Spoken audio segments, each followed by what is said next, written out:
یعنی کہ تم نے اس کے ساتھ احسان کیا ہے تو وہ تمہارے ساتھ اچھائی سے پیش آتا ہو، اس احسان کی وجہ سے وہ تم پر کبھی بھی ظلم و زیادتی نہ کرے، تمہارے ساتھ کبھی بھی برائی سے کیا ہے پیش نہ آئے، تو یہی معنی ہوا احسانات کی حفاظت کرنا۔ تم نے اس کے ساتھ احسان کیا ہے تو وہ ہمیشہ تمہارے ساتھ اچھائی سے پیش آئے، ایسا آدمی ڈھونڈنا یا ایسے آدمی کا مطلب ملنا بہت ہی ناممکن ہے۔ تو اسی لیے کیا ہے، اگر کوئی اچھا آدمی ہے اس سے غلطی سرزد ہو جاتی ہے تو اس کو معاف کر دینا چاہیے، کیونکہ دنیا میں کوئی بھی ایسا آدمی نہیں ہے کہ جس سے غلطی سرزد ہی نہ ہوتی ہو، اس طرح کا آدمی پانا بہت ہی مشکل ہے۔ اس کے بعد شاعر کہہ رہا ہے آگے، اذا انت اکرمت الکریم ملکتہ وان انت اکرمت اللئیم تمردا۔ یہ بالکل جو ابھی میں نے اشارہ کیا تھا پہلے بتایا تھا وہی چیز یہاں پر ذکر کر رہے ہیں کہ پچھلی جو لائن ہے اس کے اندر شریف لوگوں کا تذکرہ تھا کہ شریف لوگ ایسے ہوتے ہیں، اگر ان کو معاف کر دیا جائے تو کیا ہے وہ ہمیشہ کے لیے کیا ہے آدمی کے غلام بن جاتے ہیں ایک طرح سے، لیکن کمینہ جو ہوتا ہے، کمینے کو اگر معاف کرو گے تو کیا ہے وہ اور زیادہ کمینگی دکھائے گا۔ تو یہاں اسی چیز کا تذکرہ ہو رہا ہے، اذا انت اکرمت الکریم ملکتہ وان انت اکرمت اللئیم تمردا۔ اکرمہ معنی ہوتا ہے اکرمہ یکرم، اکرامن کا معنی ہوتا ہے عزت کرنا، تعظیم کرنا، الکریم معنی شریف آدمی، جمع کرام، ملکتہ یعنی کہ ملک یملکو کا معنی ہوتا ہے مالک ہونا کسی چیز کا، وَإِنْ أَنْتَ أَكْرَمْتَ اللَّئِيمَ تَمَرَّدًا۔ اللئیم کا معنی جو ہوتا ہے کمینہ، کریم جو ہے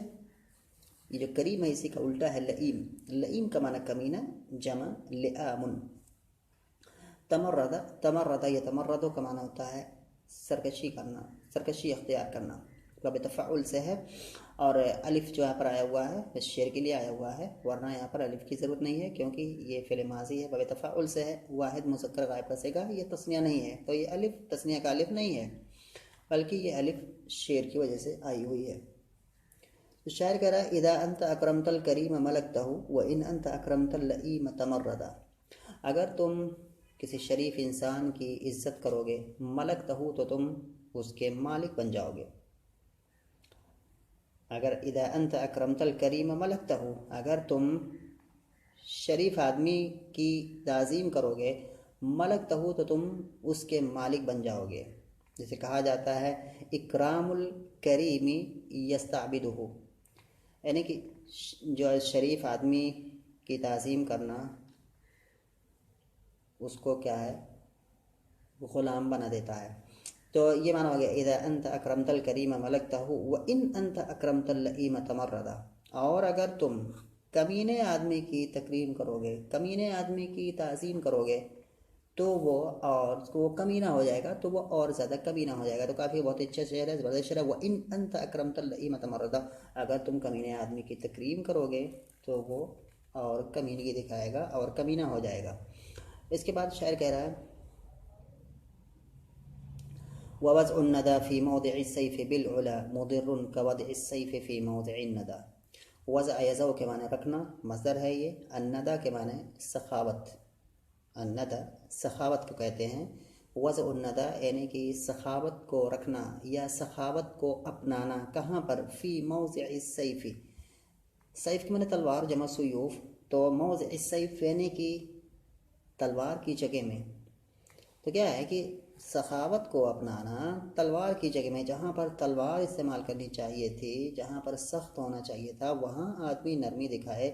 تو یہ کیا ہے، یہ آدمی کے لیے نقصان دہ ہے، اس کی جو عزت ہے، اس کی جو شرافت ہے، اس کی جو بلندی ہے، اس کے لیے یہ نقصان دہ ہے، اس کو نقصان ہی پہنچے گا۔ تو شاعر کہہ رہا ہے کہ سختی کی جو جگہ ہے وہاں پر آدمی نرمی دکھائے تو یہ اس کے لیے نقصان دہ ہے۔ جیسے کہ اگر آدمی کہیں پر نرمی اپنانا ہے، نرمی کی جگہ ہے، وہاں پر آدمی سختی اپنائے تو وہ نقصان دہ ہے، تو دونوں جگہ نقصان ہوتا ہے۔ ایک جگہ آدمی کیا ہے سختی کرنے کی جگہ ہے،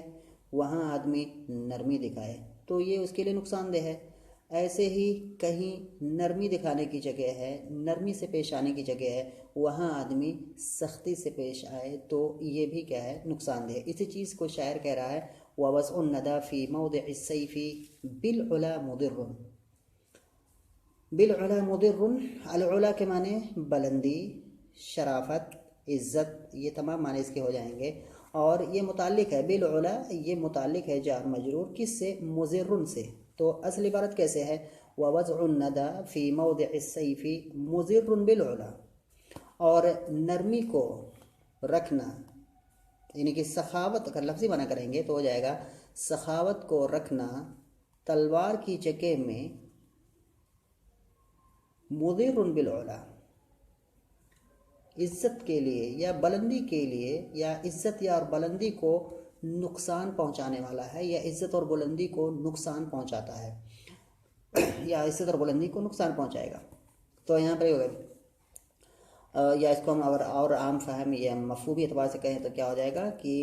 نرمی کو اپنانا سختی کی جگہ میں عزت اور بلندی کو نقصان پہنچانے والا ہے. كوضع السيف في موضع الندى،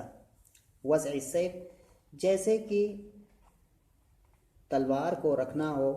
کہاں پر؟ نرمی کی جگہ میں. جیسے کہ تلوار کو رکھنا نرمی کی جگہ میں، یعنی کہ جیسے سختی کو اپنانا نرمی کی جگہ میں. تو جیسے سختی نرمی کی جگہ میں نقصان دہ ہے، ایسے ہی ہمیں تو ہو جائے گا كإزرار وضع السيف في موضع الندى، جیسے یا تلوار کے نرمی کی جگہ میں تلوار کے رکھنے کے نقصان دینے کے جیسے. یہ لفظی معنی ہو گیا. لفظی معنی اگر نہ کریں تو زیادہ بہتر ہوگا، مفہومی زیادہ جائیں تو یہ جائے گا کہ وضع الندى فی موضع السیف بالعلا مضر، اور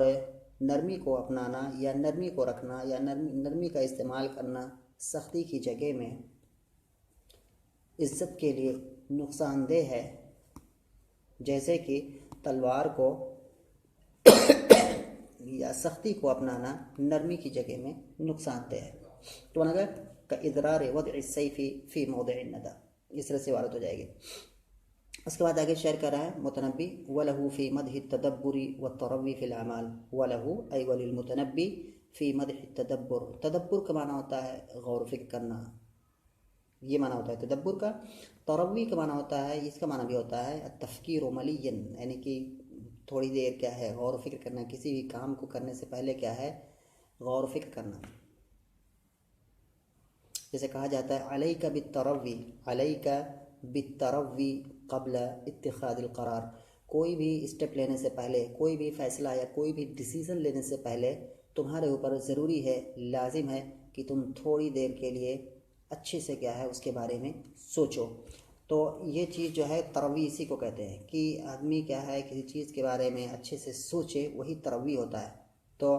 یہاں پر شاعر ایسے آدمی کی تعریف کر رہا ہے، ایسے آدمی کی مدح بیان کر رہا ہے، تعریف کر رہا ہے جو آدمی کیا ہے کسی بھی کام کو کرنے سے پہلے کیا اس کے بارے میں غور و فکر کرتا ہے، اس کے بارے میں اچھے سے سوچتا ہے. تو شاعر کہہ رہا ہے الرأی قبل شجاعت الشجعان هو اول وهي المحل الثانی. الرأی، رأی جو ہے یہاں پر رأی کے معنی رأی سوچنا، یہ معنی ہے. تو الرأی قبل، اور رأی جو واحد ہے اس کی جمع آئے گی آراء، آراء. تو اس کی جمع جو آتی ہے یہ جمع مقلوب ہوتی ہے، جیسے کہ ہم کہتے ہیں رأیٌ، تو اس کی اصل کیا آنی چاہیے جمع ارآن. ارآن اگر ہم اس کے اصل پر لائیں گے تو ہو جائے گا ارآن. تو یہ اس کی اصل جمع آئے گی اصل وزن پر جو ہے ارآن. لیکن دوسری جو جمع عام طور پر استعمال ہوتی ہے آراء، آراء، آراء، رأیٌ، آراء. تو آراء جو ہے یہ مقلوب ہے، یعنی کہ اس میں کیا کیا گیا ہے آراء جو عین کلمہ ہے، را کے بعد یہ رافع کلمہ ہے، حمزہ عین کلمہ ہے، یا لام کلمہ ہے. تو یہ جو حمزہ جو کیا ہے یہ عین کلمہ ہے، اس کو فا کلمہ پر مقدم کر دیا گیا ہے. تو اور اس کے بعد پھر دو حمزہ ہو گئے، پہلا حمزہ آلریڈی ہے رأیٌ ارآن، تو جو پہلا حمزہ ہے یہ بھی حمزہ اسی سے جا کے مل گیا، پھر کیا ہے اس دوسرے حمزہ کو الف سے بدل دیا گیا تو ہو گیا آراء. تو یہ جو ہے مقلوب ہے، ایک دو جمع اس کی، ایک جمع کیا ہو جائے گی ارآ جو کہ جمع اصلی ہے اپنے اصل پر ہے، اور دوسری جمع ہو گئی آراء، یہ جمع اس کے اندر قلب ہے، یعنی کہ ایک حرف کو اس کی اپنی جگہ سے دوسری جگہ کیا ہے رکھ دیا گیا ہے، منتقل کر دیا گیا ہے. الرأی قبل شجاعت الشجعان، شجاعت کا معنی ہوتا ہے بہادری، کہتے ہیں شجع یشجع شجاعت.